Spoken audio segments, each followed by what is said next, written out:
السلام علیکم. ستړي مشئ، جوړ په خیر. په لندن کې یو دا ځل د چین سفرونه هم پای ته ورسېدل، دنیا مو ګز کړه او اوس بیرته راغلو لندن ته.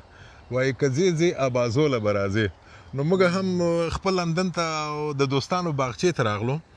غواړم چې د دې ملګرو سره په دې وغږېږم چې دوی دلته دومره ډېره خواري کوي، دا خاورې رااخلي او خاورې تاسو ته معلومې دي چې په پیسو دي دلته. اوبه یې همداسې د اوبو پیسې هم حتمن ورکوي، دا به دوی وروسته راته ووایي چې پیسې لري که نه. دومره زحمتونه چې باسي. کریم شیرین چې دی دغه باغچه د ده ده او غلام حضرت اعظمي چې دی هغه شوقي دی د باغونو، خپله هم کوم ځای کې باغ لري. خو په هر صورت اول دا راته ووایي چې انډیواله ولې دومره خواري د څه لپاره، څه کیسه ده؟ دې کوم لکه چې کوم دلته ونیسئ نه نه همداسې خیر. دې کوم لکه چې کوم غټ حکمت دی نه خو دا دې هېواد کې موږ آهسته آهسته ځان تقاعد ته برابروو. دا د متقاعدینو ځایونه دي. نو موږ مخکې د مخکې ورته ځان آمادګي لرو. ما فکر کوم یو دفعه تاسو تاني صاحب سوال مخکې ما دا جواب ورکړی و چې د ده ځای کورونه خو داسې تنګ و تروش کورونه دي که نه، چې دا تعداد د دوستانو اوس نه مې خدای زیات شوی. نو داسې آزاده فضا ته دوستان لکه نن چې موږ او تاسو هلته ناست وو. دا ځایونه دغه زحمت دی، تاسو وویلې موږ زحمت نه احساسوي اتفاقا، ځکه چې په خپل فارغ وخت کې دلته راځو. څوک جیم ته ځي، څوک دلته کارونه کوي، د فزیکي کار په بڼه باندې کارونه کوي. هغه د اوبو د دې سوالو دا ټول شیان داسې یو په اصطلاح سرویس چارجز په نامه باندې دلته دا شیان په کال کې بیا ټول یو بل راځي، هغه ښاروالۍ ته تحویلېږي. د وطن په حساب اوس دغه شی چې زما په لاس کې دی نه، دا دې ته په افغانستان کې ځینې رواش ورته وایي، ځینې څوکری ورته وایي، ځینې پښۍ ورته وایي. نو تاسې څه ورته وایي دې ته؟ یار زه خو یې تا نه د رواش په نامه پېژنم. رواش په افغانستان کې مې د رواش وطن نه دې راغوښتي دي که دلته دي؟ نه دا خو دلته دي. وطن کې که متوجه یې هغلته کوهي رواش دي که نه، او دلته اوي دي. دې ته چې هر څونه زیاته اوبه ورکوي هموږ نه دا ښه ساتل کېږي او اوبه ډېرې لري. دا د وطن نه تا چې ما ته کیسه کړې وه او اوس به د هغه ته به یې ور وښیو زموږ کتونکو ته، هلته د ناکامورا له باغه دې ګلان راغوښتي دي نه؟ راغوښتي نه چې خپله مې راوړي دي. خپله دې راوړي دي؟ خپله مې راوړي، خپله پسیتلی یم. خپله مې هلته هغه چا چې باغوان و اتفاقا زه داسې وخت کې تللی وم چې هغوی د قلمي کول ټول ګلان. نو بیا ما ترېنه هیله وکړه د څو نمونو یې راکړه، خو بیا ما کابل ته راوړو، هلته مې خاورو کې وساتل. تر راوړلو پورې دا هوا شیان تغییر لکه چې کوي یو کم تعداد یې ولګېدل. نور چې د افغانستان دي دلته په دې افغانستان ډېر شیان راځي. د تخمونه ټول دغه ځای نه موږ راغواړو، لکه د ګندنه مثلا که نه، لکه د پیازو تخم، د ګندنې تخم، پیاز، نور ورخاړی چې یو شی رقم چې د هغه، نو مولی سرخک، دا شیان چې دا دوستان ځي، فامیلونه ځي، تخمونه هغه ځای نه راوړي. ډېر ښه ډېر ښه. څه احساس درکوي دا د افغانستان احساس هم یو څه پکې شته که نه؟ والا بعضې وخت خو داسې فکر کوي چې دا دومره زحمت و مصرف چې دلته کوي چې که دا په ښار کې دا شی سودا واخلي شاید ارزانه تمامه شي. ولې خو هغه یو قوانین هم دلته شته تڼی صاحب چې دلته باید فزیکي کار وکړي، یعنې که ته نه غواړې هم باید، دا شرایط د دې ځای هم داسې دي هغه خلکو ته چې باید فزیکي کار وکړي، د ده ځای نه ترکاري، دا چې هم اقتصادي بڼه ولري او هم صحت په لحاظ. نو یو څه مجبوریتونه دا هم دي چې باید یو قسمت فزیکي کار پکې وکړي. نو د ضرورت نه مخکې نه باید دا کار وکړي. ته نشي کولی ټوله باغچه جوړه کړي چې هلته صرف ګلان دي. د ما په اول قدم کې دغسې وه، بیا د ګورې دا ونې د پټۍ منځ کې دي، دا صرف په دې چې وروسته یې راباندې پټي جوړ کړه، که ما اول هغه جوړ کنې ونه مې کله پټي کې ایښودله. ودرېد. اعظمي صاحب هم ډېر انتظار وایسته.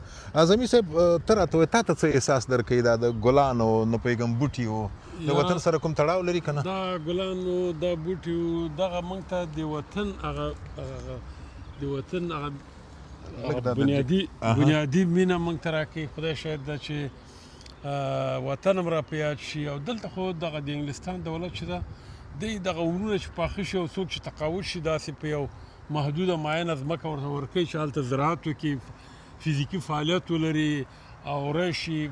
نور خو لکه هغه رسمي کارونه چې خوشي کړي، نو بیا دغسې کارونه لکه داسې شخصي ځمکې ورته ورکوي. کرا ساعت یې پکې تېرې وو. دغلته موږ نن راغلو، دلته کباب جوړ کړ، یو میله غوندې وه د انډیوالانو تر منځ، او په ضمن کې دا باغچه ګوره، دا ګلان، دا یو خاص کیفیت لري. یعنې واقعیت سره سړي ته هغه هغه وطن را په یادېږي چې هلته موږ او تاسې هم په وطن کې دهقانیګانې وې، پټي وو، ځمکې وې، زراعت و.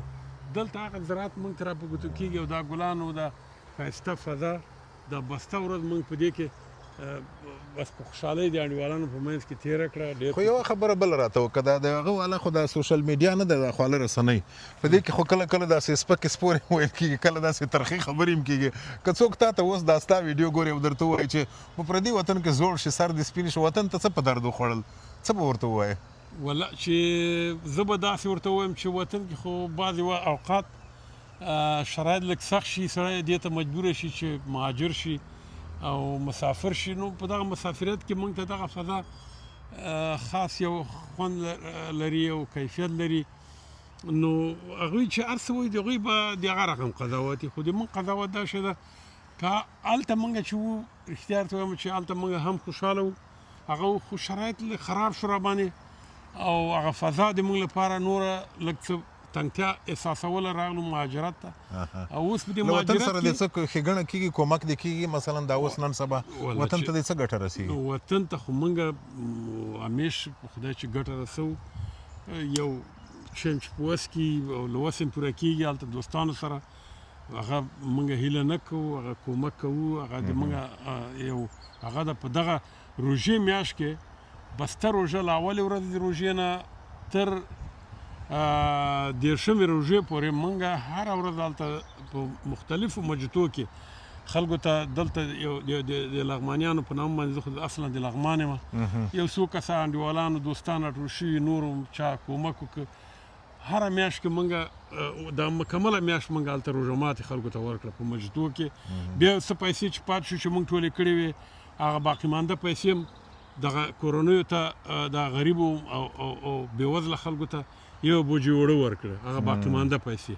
نو دغه د موږ وسه کېدله او خپلې وسې پورې کومک کړی دی. ډېره مننه. کریم شیرین چې دلته دی هم د افغانانو سره یو څه مرستې کوي، د ژبې نه نیولې چې خلکو ته یې ورښیي، راټولوي یې، د کلتوري پروګرامونو نه نیولې تر نورو پورې. تا څه ګټه رسولې ده له وطن ته؟ زه نه پوهېږم چې وطن ته باید څونه ګټه وي، خو دلته افغانانو ته ګټې ډېرې دي.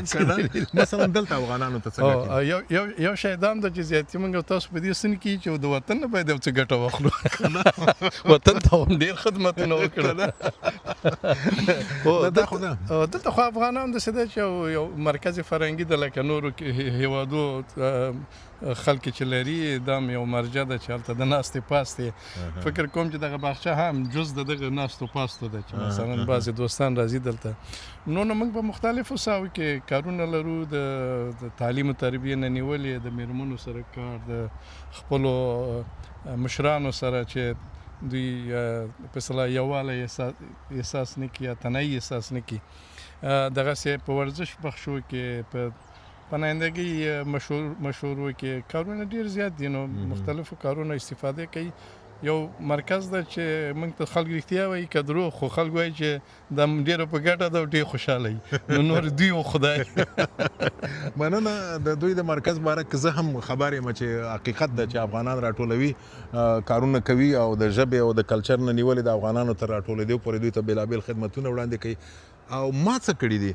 ما دا کړي دي چې د دغه خلکو پیغام مې تاسو ته در ورساوه، او دا د انځر نه نیولې تر ناکامورا د باغ له ګلانو پورې او تر ګندنې پورې دغه انځورونه مې در ورسول چې هر چیرې وای روغ دی وای، تیار دی وای. او که افغانستان کې که په لندن کې وطن مو ګډ دی، نه سره خلاصېږو، خلاصون نه لرو یو له بله، روغ اوسئ، جوړ دی وای او تر بیا